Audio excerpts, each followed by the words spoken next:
દેશમાં ધીરે ધીરે ઔદ્યોગિકીકરણ વધી રહ્યું છે, જેનાથી ક્યાંક લોકોને રોજગારી મળી રહી છે તો ક્યાંક મજૂરોનું શોષણ પણ થઈ રહ્યું છે।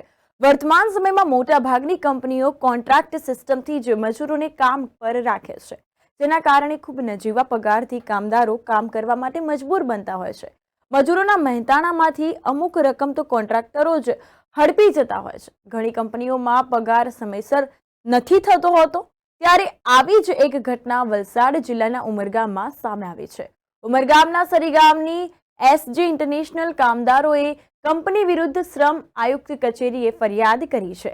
સરીગામમાં આવેલી એસજે ઇન્ટરનેશનલ પ્રાઇવેટ લિમિટેડ કંપનીમાં 7 વર્ષ પહેલા કામ કરતા કામદારોને ગ્રેચ્યુટીના પૈસા ના મળતા તેઓએ વલસાડ શ્રમ આયુક્તની કચેરીએ ફરિયાદ કરી હતી। વધુ માહિતી જોતા છેલ્લા 7 વર્ષથી ગ્રેચ્યુટીના પૈસા મેળવવા અરજદારો ધક્કા ખાઈ રહ્યા છે, પરંતુ આજ દિન સુધી કોઈ કાર્યવાહી નહીં કરવામાં આવતા અને કંપની સંચાલકો તરફથી સંતોષકારક જવાબ ન મળતા કામદારો દ્વારા શ્રમ આયુક્ત વલસાડ ખાતે ફરિયાદ કરવામાં આવી હતી।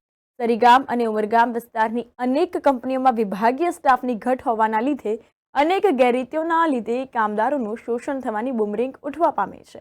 પ્રશાસન આ મુદ્દે તાત્કાલિક કડકથી કડક પગલાં ભરે તેવી લોક માંગણી જોવા મળી છે। શું વર્ષોથી પોતાના હકની ગ્રેચ્યુટી માટે ધક્કા ખાતા શ્રમિકોને ન્યાય અને આવી કંપનીઓને સજા મળશે ખરી? આ એક યક્ષ પ્રશ્ન છે। કામદારો ન્યાયની માંગ કરી રહ્યા છે। અમારું નામ ભાવિકાબેન સુરેશભાઈ કોડી। અમે SJ company SJ international private limited Sarigam GIDC તો કંપનીમાં અમે 7 વર્ષની કંપની છોડેલી છે ને આજ સુધી અમને ગ્રેચ્યુટી મળતી નહીં મળે। અમે કંપનીમાં કમસે કમ 10 થી 12 વાર ગયા હતા, પણ અમને કંઈ જવાબ મળતો નહીં મળે ને અહીંયા પણ અમે વલસાડમાં બી એટલે અમે ઘણી વાર આવ્યા છે, 8-10 વાર આવી ગયા છે। એક મહિનામાં બોલાવતા છે ઓફિસમાં, અમને ફોર્મ ભરાવતા છે, પણ કંઈ અમને કંઈ ઇન્કવાયરી મળતી નહીં મળે ને પૈસા પણ મળતા નહીં મળે। આશરે તમારા કેટલા રૂપિયા ફસાયા છે? અમારા 41,000 રૂપિયા ફસાયેલા છે। એવી રીતે આજે 32 માણસો અમારા હાથે છે જોડીમાં। કોઈના 1 લાખ છે, કોઈના 1.5 લાખ છે, કોઈના 30,000 રૂપિયા છે, કોઈના 40,000 એવી રીતે રકમ છે, તો કોઈને પૈસા મળતા નહીં મળે ને। તો આ મહિનામાં મળી જશે, બીજા મહિનામાં મળી જશે, આવી રીતે અમને કહે છે। 2 ચેક આપીએ, 3 ચેક આપીએ, આવું કહે છે એ લોકો, પણ અમને કંઈ પૈસા આપતા જ નહીં મળે ને ચેક પણ આપતા નહીં મળે ને અમને એક સાથે જ અમને ચેક જોઈતો છે।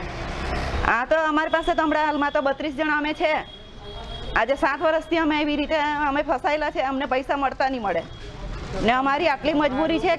કેટલા લોકો અમારી સાથે નાનું છોકરું લઈને પણ આવેલા છે ને આજે સવારના આવીએ છીએ અમે વલસાડમાં ને સાંજ કરીને જ આવ્યા છે ને અમે 300 રૂપિયા 400 રૂપિયા ભાડું કરીને અમે આવતા છે। હવે આગામી પગલાં તો અમે આટલે કોર્ટમાં કરેલું છે, હવે શું કરે તે ખબર નહીં મળે એમાં।